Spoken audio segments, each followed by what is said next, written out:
I was asked to present a building off of which you see here. It's Gold Fantasies. It's a building off of 950 Southeast Oak in Jackson. I was told to originally bring up 4 units of the building. It's a 2-story building. The building was built in around the early 50s, 1850s, and it was supposedly a bank. And I was told it might have been a theater at one time, but I find that a little bit hard to believe. But its current use is it's partitioned off. There's a commercial space, and there's a wine tasting gallery that they've experimented with, and it has the building has a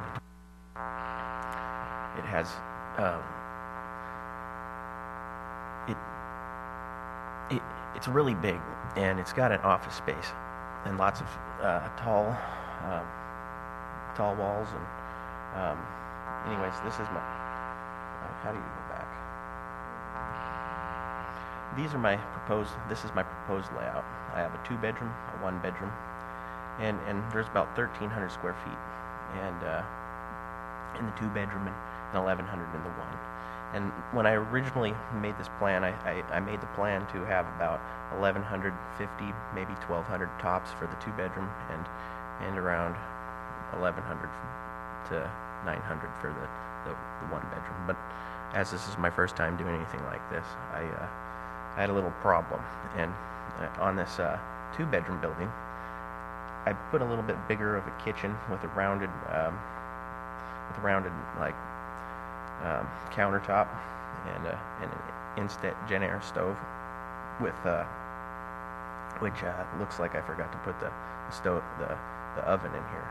But I have a kitchen sink which is not directly in front of the window. I really wanted to have a sink in front of the window because it's always nice to wash your dishes or do anything you're going to do while you have a little bit of light. But as you can see, I placed them in between windows so that they would be there, because this side of this is on the side of the street where there's a lot of business. So I figured somebody who was renting it probably didn't want to see the people out the window. And it's kind of built for high professional people, like some business people that are just starting out in Roseburg and they want a high-end apartment in lower downtown Roseburg. I made a fairly sized utility room for the washer, and I put a sink in it with some counters so they could fold their clothes, and a linen closet. In the bigger bedroom of the 2, I decided to put a bathroom with a door to go into it from probably the parents' side of the and a fairly big kitchen. I also got a 1-bedroom, and I put the utilities kind of close together so I could have a little bit of a wet wall, at least as much to save the owner's cost a little bit. I would have liked to put all the bedrooms in a wet wall, but I was told I was left to do what I wanted to do, and I wanted to have like a design to where the walls weren't square. I see square walls everywhere, and I really would, if I had if I knew how to draw a little better, I would have had rounded walls. But I have a studio layout, and the studio, it was really kind of hard to figure out the studios because I had a barrier wall to deal with, and the barrier wall is down here up against this toilet area. Then we have a stairway right here, which is the one in the center of the picture. Now the wall in front of here, I had split up down. You can't see it right here, but if you was looking straight at it, you can just imagine there being a wall straight through the stairway here. And this right here, I don't know if you can see this checkered floor, but that's the corridor out of the building, and this is a stairway out of the building as well. In the units, I have a living area, and it's kind of all combined because it's a studio designed for a young professional starting off in lower downtown Roseburg. And I kept the owners originally wanted showers in all the rooms, but I figured, if you're going to be paying, I'm sure that it's going to be pretty pricey, probably around the range of $600-800 a month to rent one of these little 500 square feet rooms.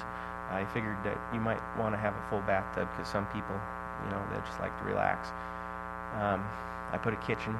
Again, I was able to put my sink up against the window on this one, and I don't know what happened here. I was able to incorporate a little bit of privacy because I didn't want to put doors on the rooms because it is efficiency. So I went ahead and it's up against us, the side of the street where there's a lot of traffic as well. The windows are fairly big for fire egress. I had to address the code issues of how to put the walkways in. This is where the studios are. This wall right here would be split down the middle, and that other place would be closed off for an efficiency. This wall right here would also be removed because there's a little area in the back of here where you can storage stuff and stuff in there, which would eventually turn into the bathroom in it. And if you can see, I thought there's a bear. Well, I didn't get that picture here.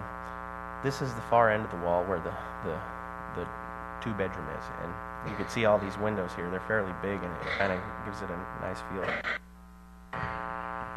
The main main problems I had with this was the corridor and the wall.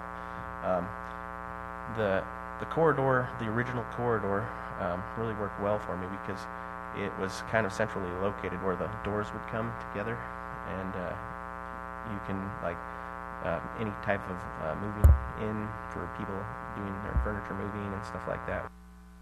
Access.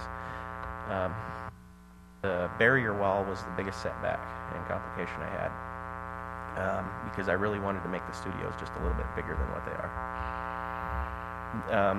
I went ahead and decided to make some fire egress ways. This is my corridor that I was talking about, and I left it 6 foot wide right here so you can easily move a refrigerator or a bed that you might have to move into any of these rooms. And there's access to the stairway here, and this, I would guess it would be a clear window so you could walk through. And again, that's my story and the best I could do. So it's thank you. Oh, I did it. I guess I'm not done. I did a little code research. The occupancy, if I'm right, it's an R3 residential classification. Common path of egress has to be one window within, at least within 300 square feet of a room. The doors have to be at least 36 inches wide, and the windows you have to have at least a minimum of 5.7 square feet area for a window, and that's it. Thank you.